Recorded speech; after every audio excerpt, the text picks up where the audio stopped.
Sir, आज मैं इस सदन में ये मांग रखता हूं कि जैसे इंडियन वोटर के पास राइट टू इलेक्ट है, वैसे ही राइट टू रिकॉल भी होना चाहिए। अगर देश का मतदाता अपने नेताओं को हायर कर सकता है तो वो नेताओं को फायर करने की शक्ति भी उसे मिलनी चाहिए। Sir, right to recall is a mechanism that empowers the voters to de elect a neta representative before the tenure ends if he fails to discharge his or her duty. Sir, हम MP MLA चुनते हैं, उसके बाद अगर वो काम ना करे, अपने वादे भूल जाए, जनता से दूर हो जाए, तो 5 साल तक इंतजार करने के अलावा जनता के पास कोई ताकत नहीं है। कोई इंटरिम प्रोविजन नहीं, कोई अकाउंटेबिलिटी नहीं, कोई परफॉर्मेंस रिव्यू नहीं, कोई करेक्टिव ऑप्शन नहीं। चुनाव से पहले नेता जनता के पीछे और चुनाव के बाद जनता नेता के पीछे। और सर, 5 साल is too long a period in this day and age. अगर एक गलत फैसला गलत नेता को चुनने का लिया तो लाखों लोगों का भविष्य अंधकार में जाता है और पूरा क्षेत्र पीछे जाता है। Sir, we can trust our voters to elect. हमें अपने मतदाता पे विश्वास करना चाहिए कि वो अपनी गलती बदल भी सके राइट टू रिकॉल की ताकत से।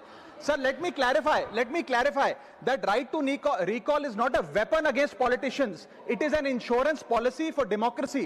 और भारत के संविधान में जब आप राष्ट्रपति को इंपीच कर सकते हैं टेन्योर के दौरान, उपराष्ट्रपति को हटाने का प्रावधान है, जजों को इंपीच करने के लिए प्रोसेस लेट डाउन है, यहां तक कि रूलिंग गवर्नमेंट के खिलाफ नो कॉन्फिडेंस मोशन लाकर आप सरकार बर्खास्त कर सकते हैं। तो एमपी एमएलए अगर आपका नॉन परफॉर्मिंग है तो उसको हटाने के लिए क्यों नहीं राइट टू रिकॉल मतदाता को देना चाहिए।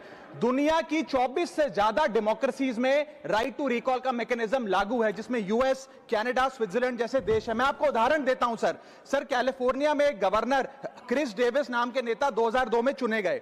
उनके कार्यकाल में मैसिव पावर कट हुए, एनर्जी क्राइसिस हुआ, बजट की मिसमैनेजमेंट और गन शूटिंग की वारदातें हुई। उसके चलते 1.3 मिलियन कंस्टिट्यूएंट्स ने एक पिटीशन साइन करके दी कि इन्हें रिकॉल किया जाए। वहां के चुनाव आयोग ने रिकॉल वोट कराया 7 अक्टूबर 2003 को और 55% मतदाताओं ने वोट किया कि इस नेता को बर्खास्त किया जाए। ग्रे डेविस को हटाया गया और आर्नल्ड श्वार्ज़नेगर को वहां पे गवर्नर बनाया गया। सर, मैं बता दूं कि हिंदुस्तान में भी इसका प्रेसिडेंट है। कर्नाटक, मध्य प्रदेश, महाराष्ट्र और राजस्थान में रिकॉल मैकेनिज्म ग्राम पंचायत के स्तर पे लागू है और ग्राम सभा के लोग मतदाता वोट करके उन्हें वापस बुला सकते हैं। सर, लेकिन इसका मिसयूज ना हो इसलिए हमें सेफगार्ड्स भी बनाने पड़ेंगे। एक थ्रेशोल्ड रखना चाहिए कि 35 से 40% मतदाता अगर साइन कर दे तभी राइट टू रिकॉल वोट करवाया जाए।